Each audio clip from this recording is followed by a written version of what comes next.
My parents sold my childhood home without telling me, so I fought back. Hey Reddit, I never thought I'd be writing something like this here, but I seriously need advice, or maybe just reassurance that I'm not losing it. I'm 28, and last week I found out my parents secretly sold our family home, the house I grew up in, without telling me or my siblings. They didn't say a single word until the papers were signed and the keys were handed over. This wasn't just any house. It was where we took first steps, celebrated birthdays, and had Sunday dinners around that old oak table. My room, still painted sky blue from when I was 12, had posters of bands I loved and glow-in-the-dark stars that lit up my ceiling at night. It was my safe place, the constant in a childhood that had its fair share of ups and downs. When I moved out after college, I always knew the house would be there, a sanctuary frozen in time. Whenever life got overwhelming, I could always go back, sit in my old swing set in the backyard, and remember who I was. It grounded me. Last Saturday, I decided to swing by unannounced to surprise Mom with pastries from her favorite bakery. When I pulled into the driveway, a stranger was watering the rose bushes my mom had planted herself 20 years ago. He looked just as surprised as I felt. "Can I help you?" he asked, clearly confused by my stunned silence. My heart sank into my stomach as I tried to smile politely. "Sorry, I must have the wrong place," I stammered, even though every cell in my body screamed otherwise. I drove away shaking, parked around the block, and called my mom. "Mom, who's the guy in our yard?" There was silence, then a sigh. "Honey, we sold the house last month. We didn't want to upset you." Just like that, my whole world shattered. So here I am, crushed, angry, and lost. Reddit, how do I even begin to deal with this? I sat in my car, phone pressed against my ear, feeling the disbelief wash over me in waves. My mom's voice trembled slightly. Was it guilt, anxiety, or something else? "Why didn't you tell me?" My throat tightened, and tears burned at the corners of my eyes. How could you just erase our history without a word? "Honey," she sighed again, heavier this time, "we didn't want you kids interfering. It was time to move on." Interfering? Mom, that's our childhood. It's not just bricks and paint. "Why wouldn't you at least talk to us first?" "Your father thought it would be easier this way," she said softly, clearly uncomfortable.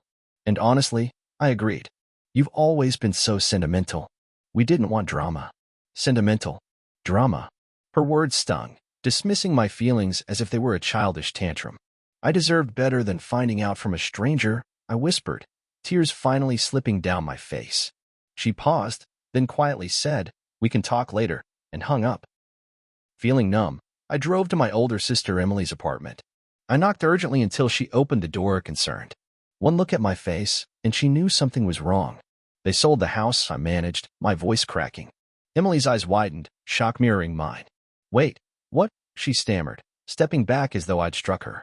"Mom and Dad wouldn't do that without telling us." "But they did," I replied bitterly. "I just met the new owner watering Mom's roses." Emily's confusion quickly turned to anger. "They always do this. Make decisions, assume they know best. No explanations.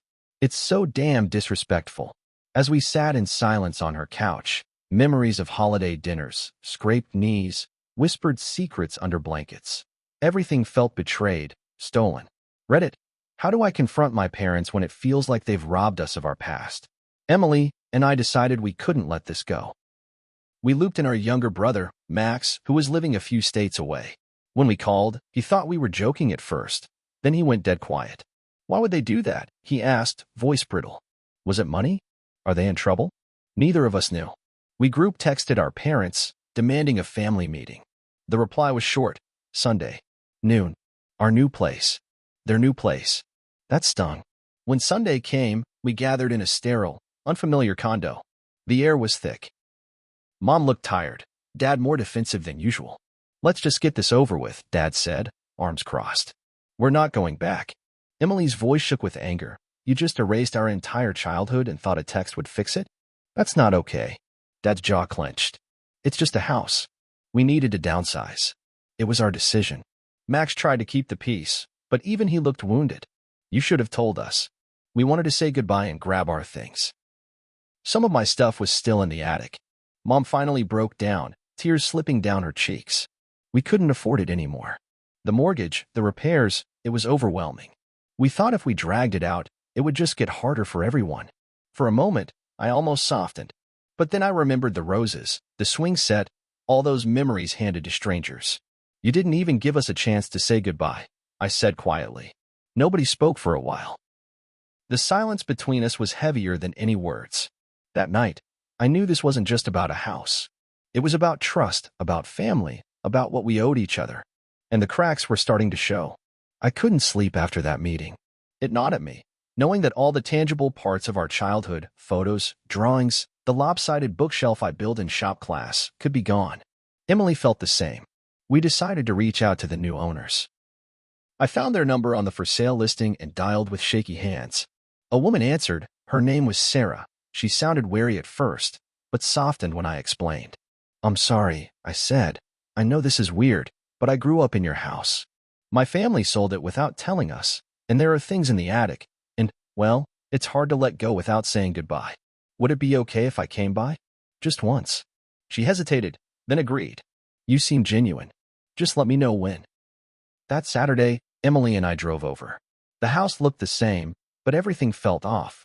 A little colder, like it was holding its breath. Sarah greeted us at the door, her husband hovering politely in the background. We walked through the rooms, each one a punch of nostalgia. My old bedroom was now a home office, but I could still see the ghost outlines where my posters used to hang. Emily teared up at the sight of the back porch. Up in the attic, we found a box with Max's baseball cards, some childhood art, and my grandmother's patchwork quilt.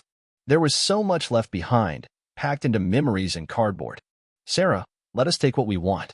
I get it, she said softly. We moved here for a fresh start, too. I hope you find what you're looking for. We thanked her, hearts aching but grateful.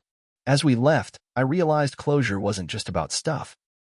It was about saying goodbye to a version of myself and to a chapter we never got to finish on our terms. After that visit, things got complicated fast. Emily was furious, wanting to go after our parents for lying and sneaking around. Max, ever the mediator, started texting me and Emily privately, trying to smooth things over. He blamed himself for not being around more, like he could have stopped any of it. I felt stuck in the middle. Part of me still wanted to yell at my parents, another part saw how tired and scared Mom looked. Family group chats turned into battlegrounds. Emily posted old photos from the house, each captioned with a dig at Mom and Dad. Glad we got to say goodbye to this room. Oh wait, Max begged us to stop, but the resentment simmered. Worse, word spread to our old neighbors and family friends. Mrs. Jenkins, our neighbor since forever, texted me. We saw the moving van. Are your parents okay? You kids all right? It was embarrassing, like we were on display.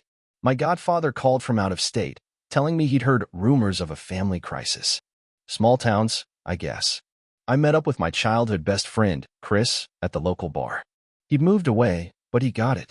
Man, my folks sold our place years ago. I still drive by sometimes, just to remember. But you deserved a heads up. That's just cold. I envied his nonchalance. For him, it was nostalgia. For me, it was betrayal. Every interaction felt loaded. Was I being dramatic, like Mom said? Was I supposed to just move on? The worst part was, I honestly didn't know how to forgive, or if I even wanted to. Reddit, when family lets you down this hard, how do you keep the pieces from breaking everyone? The longer I sat with the anger, the more I realized I couldn't just swallow it. Maybe I couldn't get the house back, but I could at least demand the truth and maybe a piece of justice. Emily agreed. She started looking into whether the sale was even legal without our consent, given some old trust paperwork from when Grandpa passed.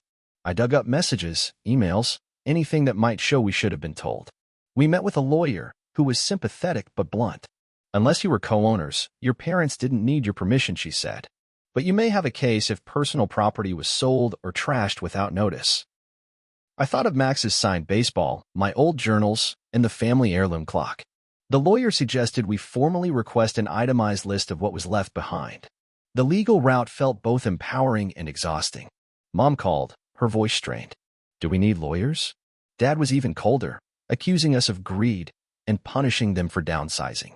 But it wasn't about money. I needed them to acknowledge how deeply they'd hurt us, to stop acting like it was just a business deal. One night, I posted anonymously in a local Facebook group. Anyone here ever lose their childhood home unexpectedly? How did you cope? The replies flooded in, some angry, some wistful, most just sad. People shared stories of grief and rebuilding, but also hard boundaries and healing. It made me realize I wasn't alone. I started documenting everything: photos, memories, texts, trying to preserve what I could. Maybe I couldn't change what happened, but I could make sure it mattered. The fight wasn't just for the house anymore. It was for our right to our own story. The legal path fizzled, but it opened doors that hadn't been touched in years. When the lawyer requested documentation, Mom finally admitted something she'd hidden for months.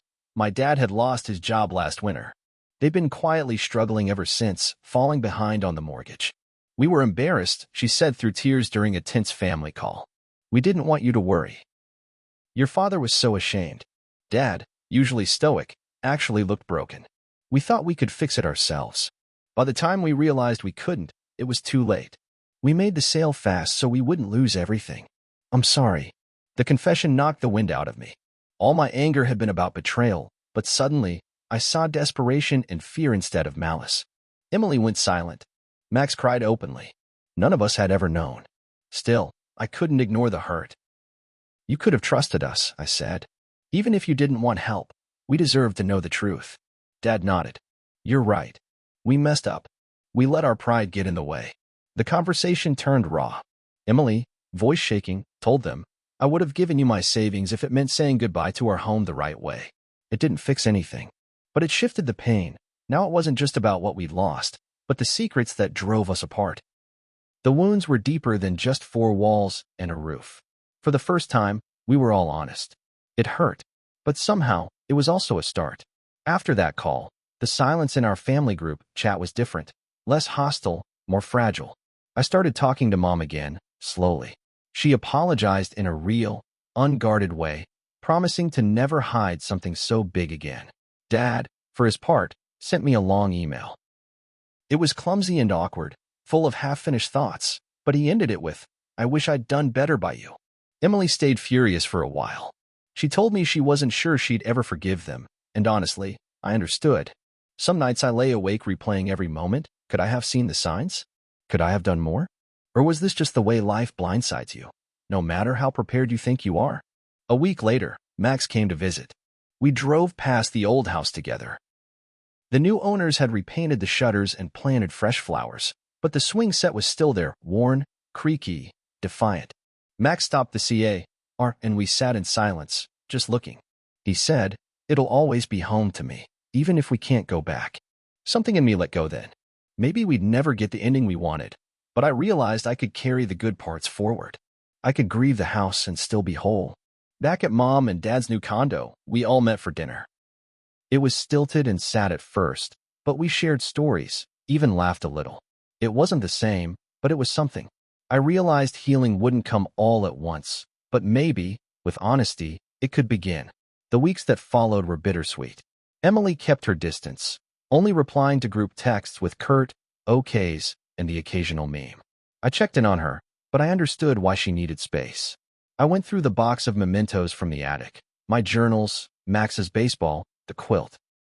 I started an album of old photos, sharing scanned copies with Emily and Max. It became a small project, cataloging not just our things, but our memories. For every bitter ache, there was a story that made me laugh out loud. The past felt closer, somehow, even as it receded into nostalgia. One afternoon, I got a message from Sarah, the new owner. We found a box of old Christmas ornaments in the garage. Would you like them? I stopped by to pick them up and ended up talking on her porch for an hour. She told me about her own family's moves, her hope that the house would be a place for new memories, not just old ghosts. Before I left, I walked around the backyard one last time. I touched the swing set, closed my eyes, and breathed in the smell of cut grass. I whispered goodbye, not just to the house, but to the version of myself who needed it to feel whole. Back at my apartment, I called Emily and left a voicemail. We can't change what happened, but I'm here. When you're ready. That night, I realized closure didn't mean forgetting. It meant honoring what I loved and letting it shape who I became. And maybe, one day, it would mean forgiving, too. So, Reddit, here I am, months later. The pain of losing my childhood home hasn't vanished, but it's changed. Sometimes I still drive by or dream about the old rooms, but it doesn't get me like it used to. Now it feels like looking at an old photograph, sharp around the edges, but softened with time. I wish I could say our family is perfectly healed, but it's messier than that. Emily and my parents are civil, but not close. Max talks to everyone and tries to keep the peace. For me, I'm learning to accept that closure isn't always about getting answers or even forgiveness. Sometimes it's just about telling your story and letting it be real. If you're going through something like this, if you've been blindsided by family, lost a piece of your past, or felt betrayed, here's what I'd say. Honor your feelings. Grieve, rage, reminisce, whatever you need. Don't let anyone call you too sentimental. Fight for what matters, but know when to let go. Some things you can't reclaim, but your memories belong to you. Seek the truth, even if it hurts. Secrets do more damage than honesty every single time. Find closure on your terms. For me, it was a box of memories, a swing set, and a few hard conversations. Home isn't just a place. It's the people and the stories we carry forward. I lost a house, but I found out who I am when the walls came down. Thanks for reading, Reddit. If you're hurting, you're not alone. And you're allowed to write your ending.